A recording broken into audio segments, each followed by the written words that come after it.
আপনারা বিষয়টা নিয়ে অবগত আছেন যে আমরা ৫ এবং ৬ তারিখ আমরা যারা ৪০তম ক্যাডেট এসআই আছি ৩২১ জনকে আমাদেরকে শৃঙ্খলা ভঙ্গের অপরাধে একাডেমি থেকে চাকরি বের করে দেওয়া হয়, কিন্তু সেই রকম কোনো ঘটনা একাডেমিতে ঘটেনি। আমাদেরকে অন্যায়ভাবে এবং বৈষম্যের আমরা শিকার। তো তারই ধারাবাহিকতায় আমরা ৫-৬ তারিখ সচিবালয়ের সামনে অবস্থান কর্মসূচি পালন করছিলাম।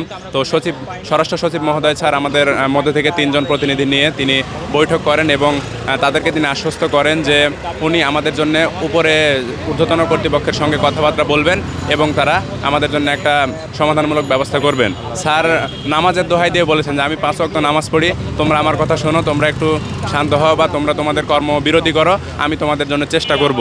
তো পরপর বেশ কয়েকটা দিন কেটে যায়, আমাদেরকে কিছুই জানানো হয়নি এবং আমাদের একটা প্রতিনিধি টিম গতকালও স্বরাষ্ট্র মন্ত্রণালয়ে আসছিল, তাদেরকেও সেভাবে কিছু জানানো হয়নি। তারই ধারাবাহিকতায় আমরা আজকে আবার অবস্থান নিয়েছি আমাদের দাবি দেওয়া পূরণের লক্ষ্যে। আমাদের একটাই দাবি যে আমাদেরকে যে অন্যায়ভাবে একাডেমি থেকে বের করা হয়েছে আমাদেরকে আবার পুনর্বহাল করা হোক এবং আমাদের যারা ব্যাচমেট একাডেমিতে আছে ১৫ তারিখে ওদের পাসিং প্যারেড, আমাদেরকে যেন ওই পাসিং প্যারেডে মিলানো হয় এবং একই সঙ্গে যাতে পদায়ন করা হয়, কারণ আমরা একই নিয়োগপ্রাপ্ত।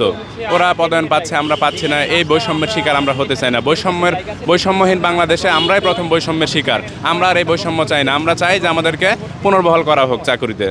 যেই বৈষম্যের জন্য এত আন্দোলন, এত গণ অভ্যুত্থান করা হলো, সেই বৈষম্যের শিকার আপনারা, যেহেতু আপনি দাবি করছেন, এই বিষয়টা আপনি কীরকম দেখছেন একটু বলবেন? আসলে আমরা যখন এই ৫ই আগস্ট যে গণ অভ্যুত্থান হয় তখন আমরা কিন্তু একদম বলতে গেলে একাডেমির ভিতরে ছিলাম। আমাদের বাহিরের পৃথিবীর সঙ্গে কোনো যোগাযোগই ছিল না। মূলত আমরা কখনোই এই আন্দোলনের কিছুই আমরা জানতাম না। আমরা শুধুমাত্র একাডেমিতে ছিলাম এবং একাডেমির কার্যক্রম সঠিকভাবে পালন করছিলাম।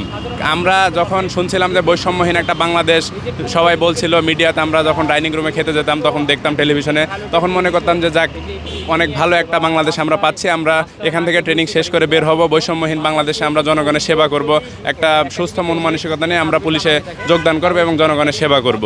আমরা এটাই জানতাম।